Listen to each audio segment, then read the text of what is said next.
Good afternoon, everyone. Good afternoon.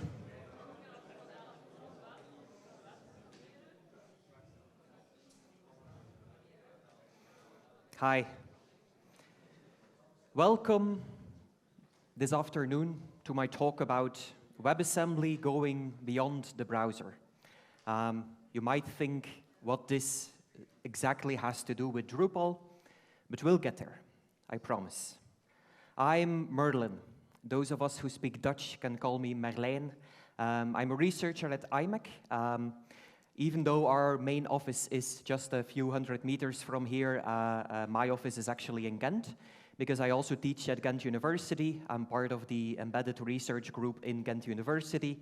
And as part of my research, and as with a lot of open source contributors, also as part of my volunteer free time, I work a lot on open source software. And today I specifically want to talk to you about some of our work with the W3C, specifically the WebAssembly system interface. And one of the things that we're trying to address, one of the challenges that we're trying to solve, is the problem that the average lifespan of cars in Europe is 18 years. So this means that on average in Europe, a car is used for at least 18 years. So the road is full of cars that are 18 years old.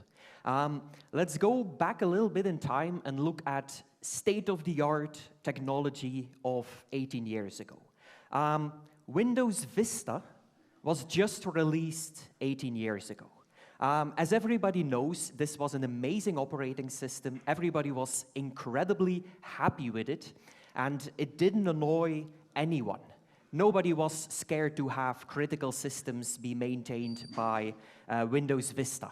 And so even though it was incredibly popular, most developers back then were still booting up to this specific bootloader of Windows XP.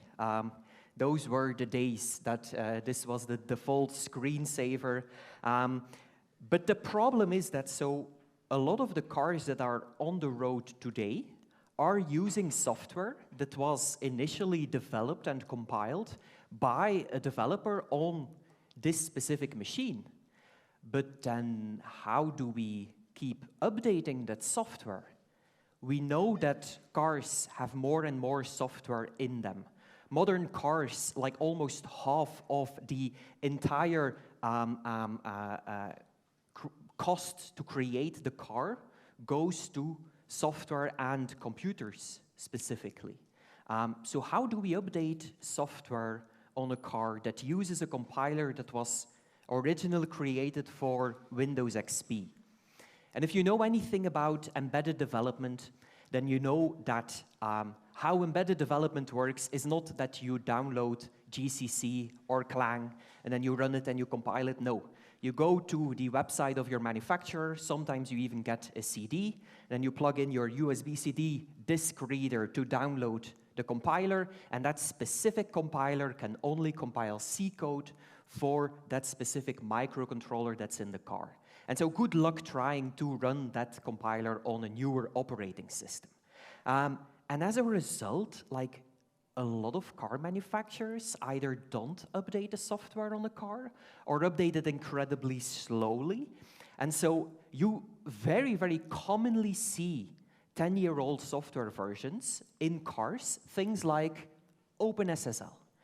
So if any of you are a little bit familiar with OpenSSL, you know that if OpenSSL is 10 years old, hasn't been updated in over 10 years, you could basically just use plain text communication. Because 10 years old OpenSSL, this is definitely not secure anymore. But this is what is driving around on the road. Do you feel safe? Do you have any idea what this has to do with Drupal? Probably not by this point, but I'll get there. Thankfully, if you look at the number of CVEs, the number of vulnerabilities that are found in cars is increasing each year. And I explicitly mean thankfully, because the reason why we're finding these vulnerabilities is not because there are more. It is specifically because there is now international regulation that is forcing car manufacturers to actually start searching for vulnerabilities and start updating cars. One of the reasons why this regulation came to existence was the Kia challenge. This was a big issue in the US. I think it's about 2 years ago. In 2023, a bunch of teenagers on TikTok started sharing how you can basically break into a whole line of Kias with just a USB stick. They started sharing this on TikTok, and in some cities, car thefts of this specific model rose 400% in a single year. This was a big issue. Kia had to pay a lot of fines for this issue. Thankfully, in Europe, because of European car laws, those mistakes, those faults were not present in the European models of Kia, but still in the US, this was a big problem. And I want to say, even in Europe, car thefts are on the rise every single year. Car vulnerabilities are on the rise every single year, and this is often due to software. If you look at any software vulnerability, any breach, 60% of those breaches happen because of outdated software. And so this is crazy. What I mean with this is that 60% of all data breaches happen due to a vulnerability that we know is present in the software, that we have a patch for to fix that vulnerability, and where the manufacturer actually released a new version of the software with that vulnerability closed. So if we would just update our software, we would have 60% less breaches. So how can we solve this problem? How can we make it easy to actually run the latest version of software? Well, we've actually solved this problem already in a lot of different use cases using web browsers. Like if you surf to Netflix.com, your browser will just download the latest version of the Netflix app and run it immediately. Like almost every single web app, it just downloads the latest version of the client software and runs it locally every single time you open it. And a lot of very smart manufacturers know this and are already using this. If you look at basically any streaming application on your TV, the Amazon Prime app, the Netflix app, any of the streaming applications, they're basically embedded web browsers. The only thing that is actually native is just a sort of JavaScript virtual machine. This is the architecture of the Amazon Prime Video app that is on 8,000 different kinds of TV devices. 8,000 different kinds of devices. Imagine having to recompile your application and make a package for your application every single time you do an update for 8,000 different devices and then test it on those devices before you can release it. Well, obviously, none of these manufacturers want to do that, so all of these manufacturers they natively ship a JavaScript virtual machine. This is compiled using a native language and shipped as an app in the App Store of the different TVs. But then the actual application is just JavaScript. And so this is the stuff that gets downloaded every single time you open the Amazon Video app. This is the stuff that gets downloaded. This is the stuff that you can see.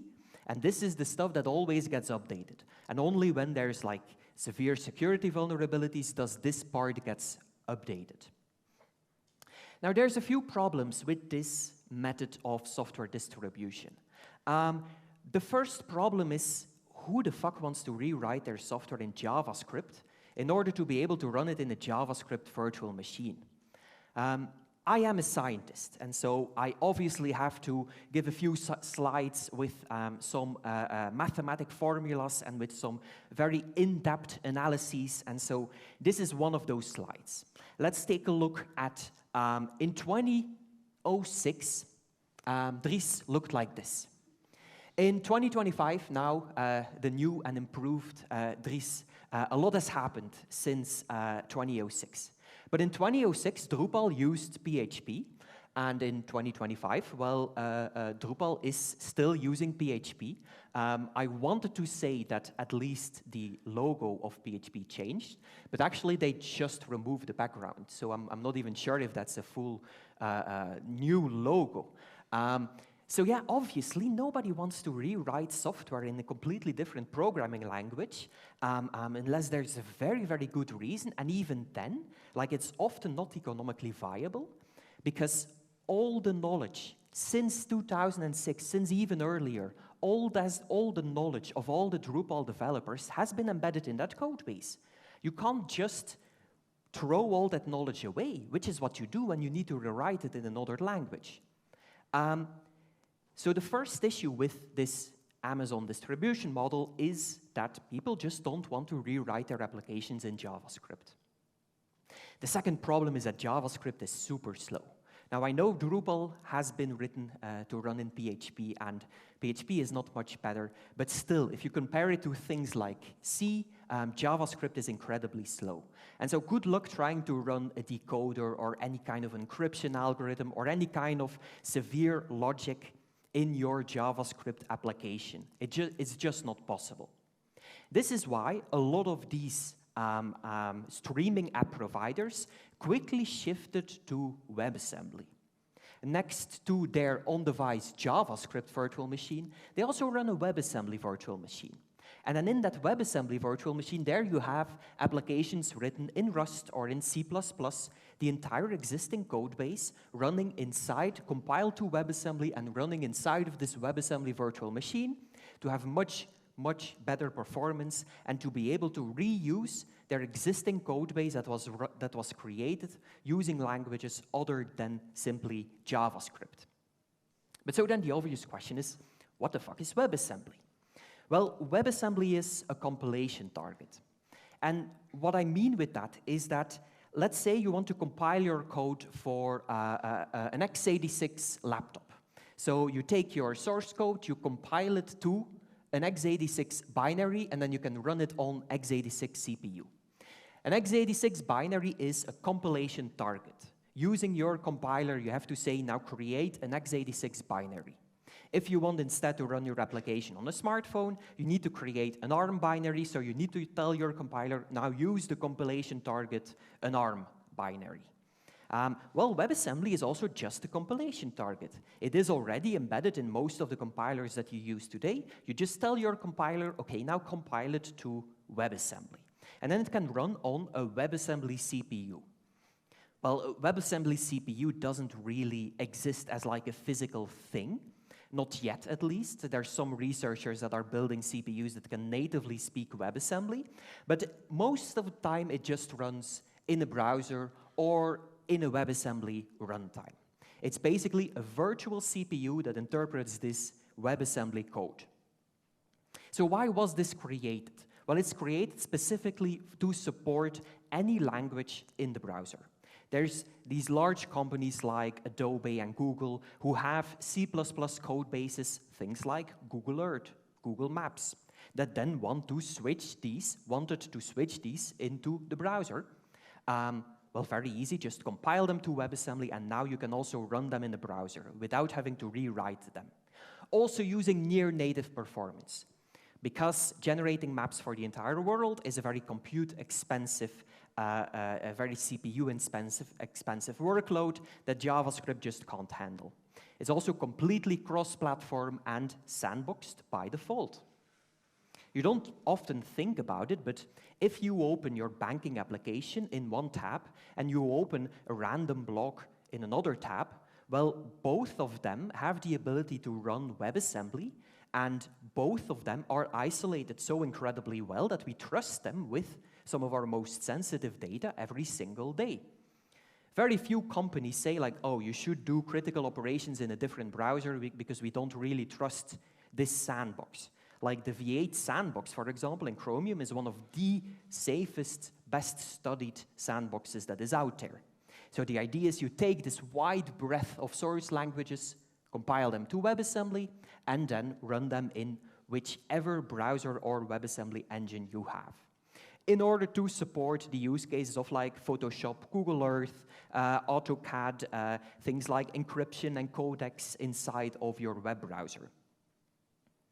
But there is one big issue with the original WebAssembly that basically tied it to browsers, unless it was fixed.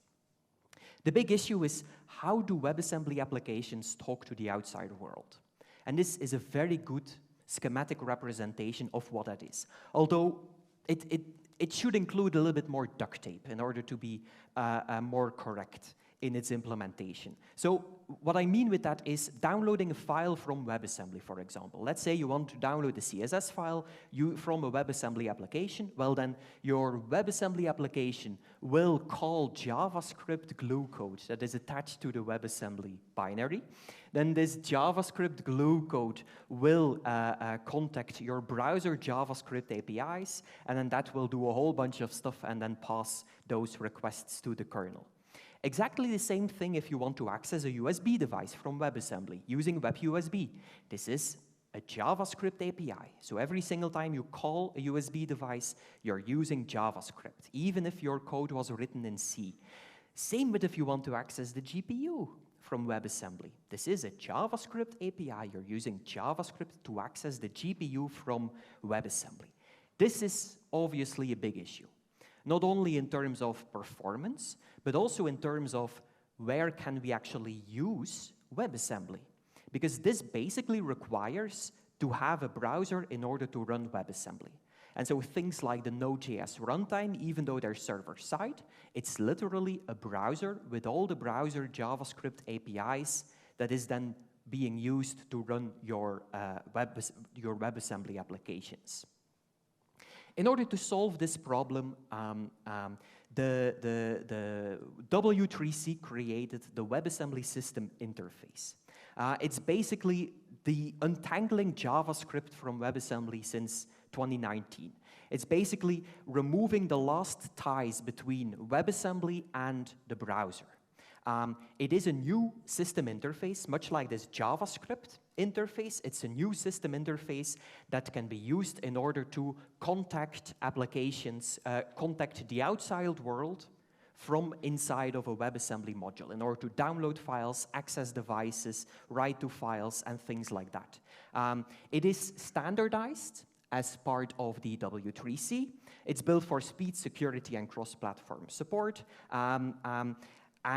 It's built as part of the Bytecode Alliance using many non-browser partners like Amazon, obviously, for all their devices. Cloudflare. Cloudflare uses this as part of their edge compute platform. Fastly, exactly the same thing. And Siemens. What is Siemens doing here? Well, Siemens creates a lot of embedded devices, industrial IoT devices, for example. And they're specifically building this WebAssembly system interface in order to be able to use WebAssembly to run on their devices. So simply the existence, the creation of the WebAssembly system interface opened up a whole new area of future use cases for WebAssembly. I call it Edge and IoT, but it's also server-side. The first one is WebAssembly as a universal plugin format. So I'm talking about application plugins, application extensions. Normally, in the past, these extensions, they were just libraries. If you've ever created a mod for a game, for example, it's just a library that you compile to a native library, and then the game calls functions in that native library. If there's a requirement for more security, for multiplayer games, for example, then they often start to look at things like Lua, an embedded Lua virtual machine inside of the game in order to extend the functionality of that game. Well, you can do the exact same thing with WebAssembly, but better. So you have the host application. The host application basically has, as a library, an embedded WebAssembly runtime. It's just a library that you include in your application. And every single time an API is called that needs to call into an extension or a plugin, well, then it just uses a custom WebAssembly system interface API in order to then call this WebAssembly plugin does something, and then returns the result back. This is incredibly low overhead. This is nanosecond overhead. This is maybe one mem copy required in order to have these two communicate with each other. It's amazing in terms of how little overhead there is. And WebAssembly System Interface gives you a toolkit in order to build your application-specific API. Your API for your application, so let's say your application already has an extension API, well, you can just translate these into WebAssembly System Interfaces and expose them to plugins. And then plugins for your application can be written in any language and have great performance. There are already a few applications that use this. Latest version of Microsoft Flight Simulator, for example. Plugins are now WebAssembly modules. Also in the Kubernetes ecosystem, things like Istio proxies, Envoy proxies. You can all extend their functionality using WebAssembly. Open Policy Agent, managing security policies in Kubernetes clusters. You can extend, create more advanced security policies using WebAssembly. And even on software as a service platforms, they allow you to run additional workloads, basically on their infrastructure next to their database, using WebAssembly. So WebAssembly for Drupal plugins, maybe. When I was doing research for this talk and thinking about how can I connect this to Drupal itself, I looked at Drupal supply chain vulnerabilities. And so obviously, Drupal uses a lot of both JavaScript libraries and Python libraries, and there's an amazing ecosystem of PHP plugins for Drupal. But the issue is that you basically have to completely trust the authors of these plugins, not only trust them to not inject purposefully malicious data or malicious code into your application, but also trust them in order to have enough of a security posture in order to prevent supply chain vulnerabilities. This is a big issue that any plugin you install, if it's vulnerable, it basically has access to your entire Drupal install. The second use case that is made possible using the WebAssembly System Interface is WebAssembly as a containerization format. And I'm specifically talking about Docker, for example. When Mozilla announced the creation of the WebAssembly System Interface in 2019, one of the creators of Docker basically said, if this would have existed in 2008, we wouldn't have needed to create Docker. That is how pivotal this technology is. If you look at the history of containers, the history of application management, it all starts with one single application on a single PC, and it has entire access to the entire system. Then everybody starts to move to virtual machines, but virtual machines have a lot of overhead. So everybody starts to move to containers, and they use container orchestration systems like Kubernetes. Well, WebAssembly is basically the next iteration of that. WebAssembly is basically the next generation of Docker containers, much more lightweight, much more performant, but with a few caveats that I will discuss later. But I want to tell you a secret. I want to tell you a secret about the big cloud providers. Where do you think the big cloud providers are on this chart? They are basically stuck here. Even though we have things like AWS Lambda, serverless functions, it allows a customer to just take a single Python function and deploy that in Amazon's infrastructure to just be called as a single function. Did you know that for every single function, Amazon actually creates a new virtual machine? This is the reason why serverless is so incredibly expensive. It is because, for good reason, Amazon simply does not trust the kernel in order to isolate tenants. Every single user on Amazon is isolated from other users using virtual machines.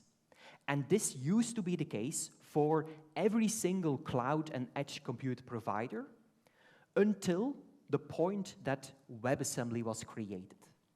Now, we suddenly see a couple of very large cloud and edge providers, like Fastly, like Cloudflare, offer incredibly competitive serverless compute platforms that in terms of price are just insanely cheap. And the reason why they can do it is because they don't need virtual machines anymore. They just have a single WebAssembly runtime, and customers are simply different functions running in the same WebAssembly runtime, because the WebAssembly runtime is more or less secure enough to trust it. And the reason why it's secure enough is because for the past 20 years, companies like Google have been investing a lot of research and engineering effort in building these browser sandboxes that completely isolated from each other. Because you are constantly running WebAssembly modules from different people that you don't trust on your own system. And your browser, this isolation sandbox, this is the thing that keeps you secure. And so this is now also the thing that these cloud providers are using to keep customers separate. And then you see like Amazon, Amazon AWS, and Microsoft. I don't think they will quickly move to isolating tenants only with WebAssembly. But Microsoft is doing something really cool. Microsoft is basically building hardware virtualized WebAssembly containers. They use the CPU virtualization functionality in order to isolate two different WebAssembly modules running in the same runtime. This is Hyperlight. I expect that in the next few years, Microsoft's edge compute solution and Microsoft's serverless compute solutions will become a lot cheaper than its competition because of what they are doing here. A virtual machine booting up in 1 to 2 milliseconds, this basically means that you don't really have cold boot latency. Like your cold boot latency is 1 millisecond. And so even though when you submit a function to Microsoft's serverless platform, even if your function is constantly just suspended to disk, it can still respond in a single millisecond. I think this will be a really driving factor to lower the prices of serverless in the future. WebAssembly as a containerization format has a lot of upsides, much better performance, much better isolation, and sub-millisecond boot times. But will it replace Docker? Not necessarily. The downside is compatibility issues. One of the big advantages of Docker containers is that basically any application you can get running on a Linux server, you can also get it running in a Docker container, because a Docker container is just an easier virtual machine, a more lightweight virtual machine. While WebAssembly is a compilation target, that means that your compiler needs to support WebAssembly. And that is where WebAssembly's compatibility issues are an issue. But for serverless where customers are already used at basically downloading as an SDK and using that SDK in order to develop their serverless applications, that's not really an issue. And so as a result, you see WebAssembly gaining a lot of foothold in serverless compute solutions. Then the final thing, and the thing that we are specifically working on in our team, is cyber-physical WebAssembly. It's a very fancy word. With cyber-physical, we basically mean a device that's running software, and the software communicates with hardware. Things like robots, cars, industrial IoT systems, factory machines. WebAssembly is an amazing opportunity for these kind of systems. Going back to that question of like, how do you update the software on the car that uses a compiler for Windows XP? This problem is even worse if we look at industrial IoT systems. A lot of these factory machines have lifetimes of over 50 years. Well, 50 years ago, the software that is on these factory machines was built 50 years ago. It doesn't even run on Windows, because often Windows didn't even exist back then. So how do you do these updates? Well, as I said before, WebAssembly. It's basically you divide your application into stuff that changes and stuff that's ancient. The ancient stuff you compile that natively, but it's just a WebAssembly runtime. If you get a device from a manufacturer, and you get a C compiler from that manufacturer, and it requires you to start a Windows XP virtual machine in order to use this XP compiler, well, that's no problem. Just start that virtual machine, compile your WebAssembly runtime, which is written in C. There is a very good runtime available written in C, built by Intel, among others. You compile it to the native language, you put that on the device, and then you don't touch it. Unless there's like a critical security vulnerability, you don't touch it. But everything that's on top of it, your actual applications, your device drivers, your user interfaces, or maybe the actual business logic, or the actuation logic, that all, you compile it from any language using modern tool chains and easily update it on the devices. The idea is basically that you get binary device portability across instruction set architectures. We're slowly moving away from x86 and ARM into RISC-V, especially for embedded systems. You don't have to recompile your application.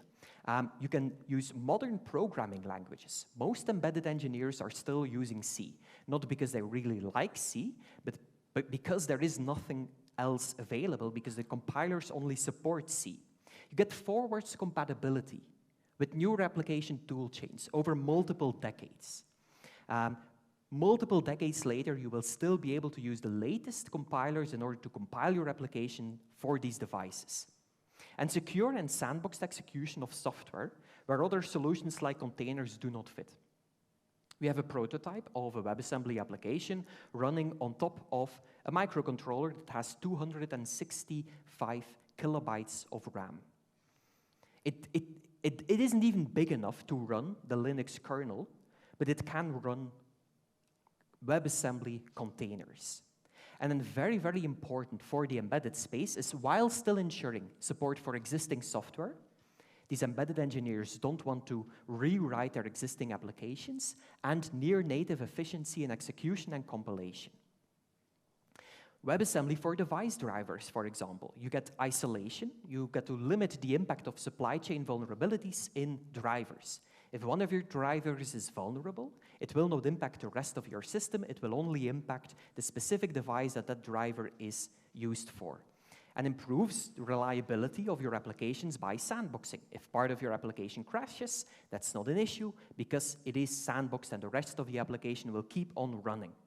It is incredibly portable. You can support newer hardware on older platforms, because if you compile your device driver to WebAssembly, then in an old system you can plug in a new device and load the new device driver using WebAssembly, and you have support for newer hardware. And also the idea of write the driver once, run it anywhere. If you don't believe that this is possible, we have a very cool demo available where basically we implemented Pacman inside of WebAssembly next to an actual device driver for a USB Xbox controller in WebAssembly. Both of them are running inside of WebAssembly. And they're using a standardized API in order to talk to the USB devices.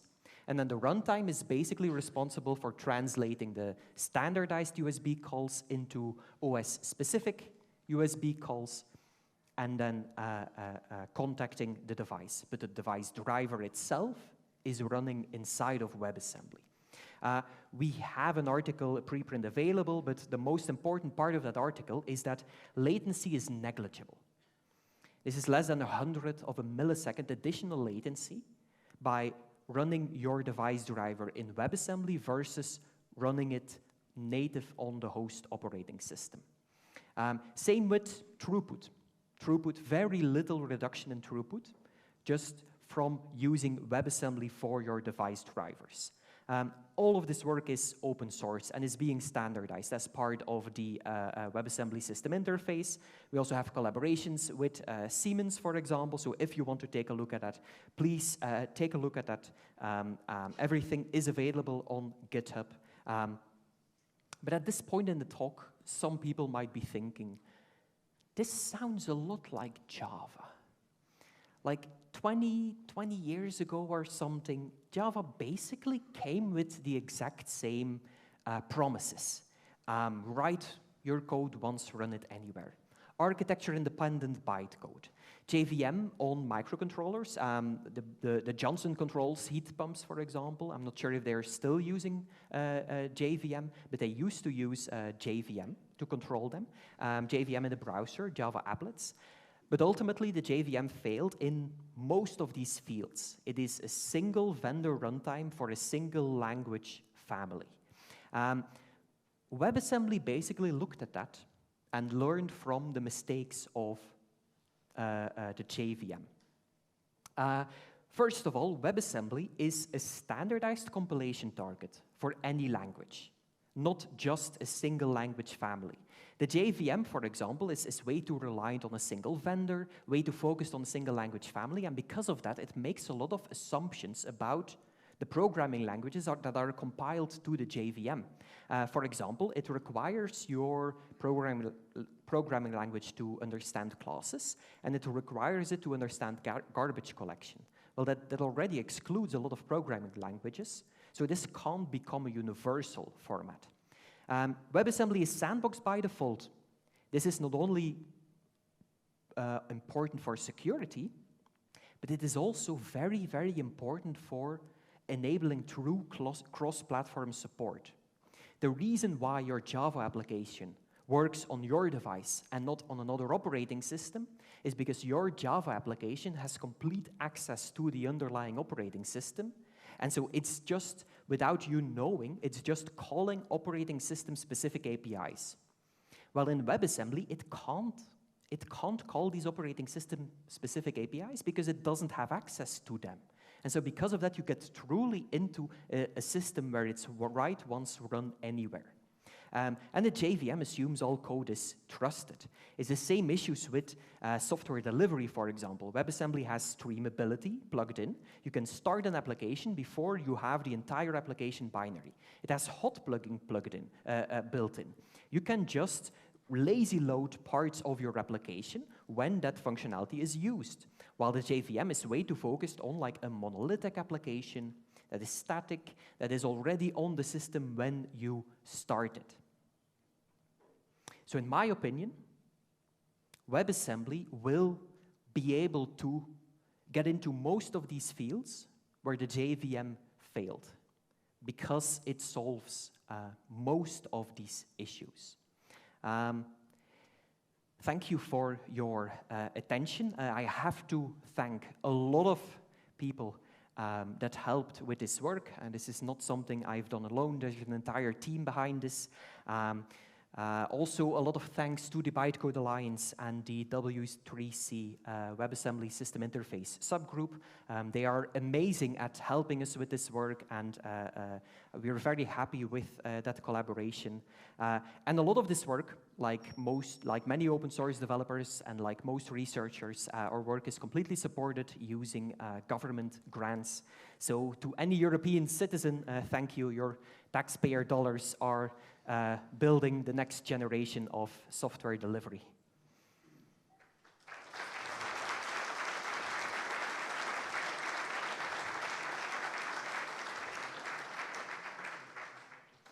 I'm assuming there's a lot of questions, yes. I'm not sure if there's a microphone.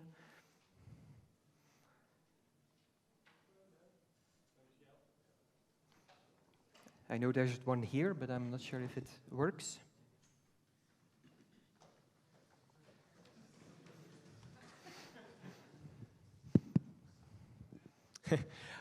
Yeah, so I had two little questions. One was, I heard with like someone tried to create like a video game with WebAssembly, and the problems were the browser. They had a little control of the browser, so you could like lock the mouse, etc. Has that changed at all? And then to do with like LLMs and AI, I've heard that you can run a lot of these models in WebAssembly, but I've heard they have significant performance issues over doing it like in Llama, and I've heard like browsers have memory limits that limit what you can do in WebAssembly. Is this real? Yeah. Yeah, so the first one is limitations, WebAssembly limitations.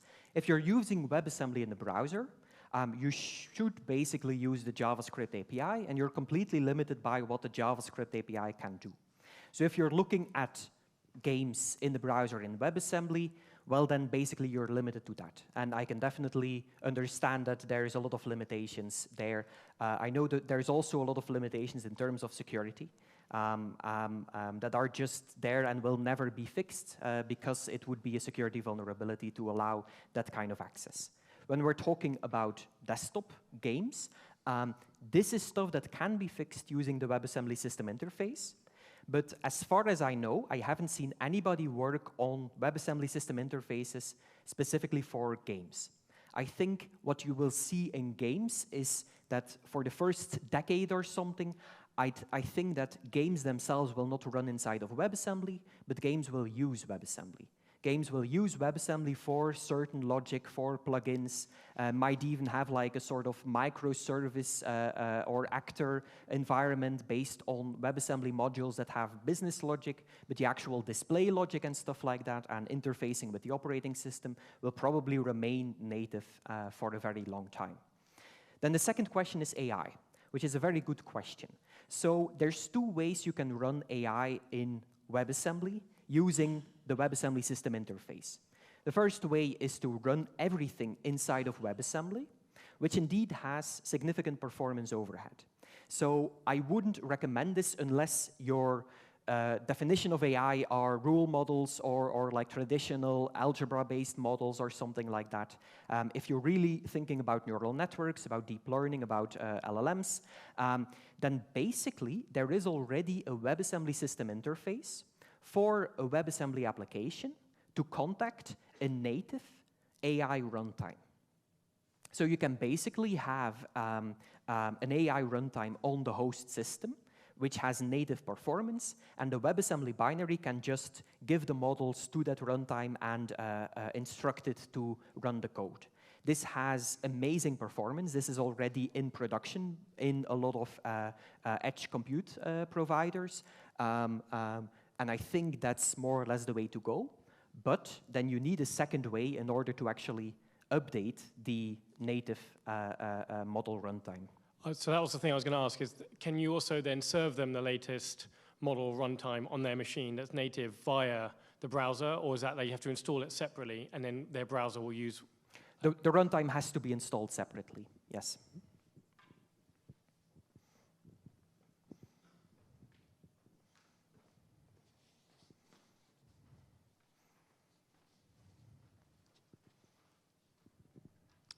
Thank you for the talk. Last year, in January, we got WASI Preview 2, and it changed a lot. It was a big mess. For Drupalers, it's like Drupal 7 to 8 moment, you know, this kind of mess. When do you think the ecosystem will be stable again? So, the changing landscape of system interfaces. I was hoping I would get this question. It's very important when you're using WebAssembly to think which system interface should you target. Because some compilers only support some system interfaces. If you're targeting the browser, then just use Emscripten. Emscripten basically supports all the browser system interfaces, and if there is a better performing system interface available, like WASI, then Emscripten will use that WASI functionality, but it will always fall back into the JavaScript interfaces. And so this is the one that's best supported. This is the one that's mostly used for these streaming applications, for example. Then WASI currently has basically two lineages. What we call WASI Preview 1. This is the legacy WebAssembly system interface. This was a preview, but this has been implemented in a lot of compilers and has many non-standard dialects like WASMer. And this is basically, if you're using like a serverless platform, just use the SDK of that serverless platform, and that one will choose the correct WASI interface of your application. WASI Preview 2 is the second preview and is a big difference between there's a big difference between WASI Preview 1 and WASI Preview 2. There's not a lot of compatibility between the two. WASI Preview 2 is not well supported in many compilers, but this is the future. And interestingly, this is specifically built to be forwards compatible in the future. WASI Preview 2 has this idea called the component model, and basically formally described interfaces between WebAssembly applications and the runtime, and between WebAssembly applications and other WebAssembly applications. You can formally describe these interfaces like you would have C header files or Java interfaces. You can describe these using the component model and a canonical API. A canonical API that will not change anymore. And so any compiler implementing WASI Preview 2, this is basically the implementation that will be supported forward. Now, one of the changes between WASI Preview 1 and WASI Preview 2 is that the API itself has also become componentized. Because you've heard me talk about I2C interfaces, USB interfaces. This is stuff that's not really useful in a browser scenario, and so most browsers will not ship those interfaces. But WASI Preview 2 allows a runtime to basically say, these are the specific WebAssembly system interfaces that I support. And so then you as an application developer, this is called a world. You as an application developer can then target that world, and then you know basically any runtime that implements that world is a runtime that will be able to run my application. With the idea that even though we will have very varying support of WebAssembly system interfaces in the different runtimes, as a developer, you should just choose the world corresponding to the use cases for your application, and then you know that your application will be able to run in any of the runtimes that support that world, that explicitly support that world. And so, to the question, when will this stabilize? Well, this is literally the stabilization. WASI Preview 1 was basically a pre-release version. WASI Preview 2 basically has everything built in order to ensure that we can keep supporting these interfaces in the future.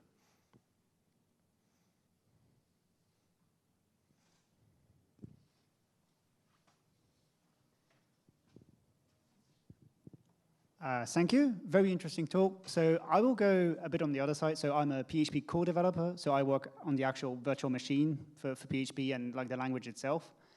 And VMware, I think like a few years ago, came about and like how they had compiled like the PHP engine to WebAssembly and run it on the browser. Like they did a big splash about running WordPress in the browser. The problem is like trying to integrate, I guess it was like also based on WASI 1, like trying to integrate this was very complicated, very messy. It didn't seem like doable. How do you see it? And also it's like, it feels like compiling the virtual, like the C virtual machine into WebAssembly to then run PHP on top of that seems a roundabout way instead of maybe compiling PHP code to actually WebAssembly like native opcodes. Like how do you see this can be like integrated maybe with the component model? Like how do you see this might be a way to move forward? Yeah. That's a very good question. So one of the challenges is often the syscalls. If you look at WebAssembly support in compilers, it's basically more or less complete, apart from the system interfaces, which means that anything that happens inside of your application without contacting the kernel, without doing any syscalls, this can completely be compiled without any issue. The problem starts when your application starts to call, for example, Linux APIs in order to start new threads or open other files or maybe load other libraries. And so I would say like the first generation of WebAssembly-enabled things like PHP in WebAssembly in the browser, for example, what they basically do is completely simulate this kernel API inside of WebAssembly, but this is basically running a second virtual machine inside of WebAssembly in order to then respond to all these syscalls and start new threads and do all these things. The actual way forward is that basically all the standard libraries need to now be changed in order to support a new target platform. Next to Windows and Linux and maybe BSD, there needs to be a WASI target. And when that is the case, then these things will be able to run seamlessly, and you can actually compile WebAssembly, you can actually compile PHP to WebAssembly instead of running PHP in a virtual machine that is then itself running inside of WebAssembly. We see a lot of uptake from a lot of open source projects. A lot of the Rust standard libraries, C standard libraries are already heavily modified in order to be able to fully use the WebAssembly system interface. We see a lot of companies like Microsoft. Microsoft is investing heavily in this, and they are completely rewriting the C# standard library in order to use WASI syscalls. But every ecosystem will have to do this on their own. And those are the compatibility pains. Like, if you're the person that is writing the PHP interpreter, then you or people you work with will probably be the people that do this enablement work in order to add a second platform or another platform. The advantage is that once you add the WebAssembly system interface, well then basically it doesn't even matter where it's used. Whether or not PHP is used as a plugin system for a desktop application, whether you use it in a browser, whether you use it on microcontrollers. If there is even no operating system running WebAssembly native on the CPU itself, everything will work. You just have to do this initial enablement work of changing your standard library so it uses WebAssembly system calls instead of Linux system calls.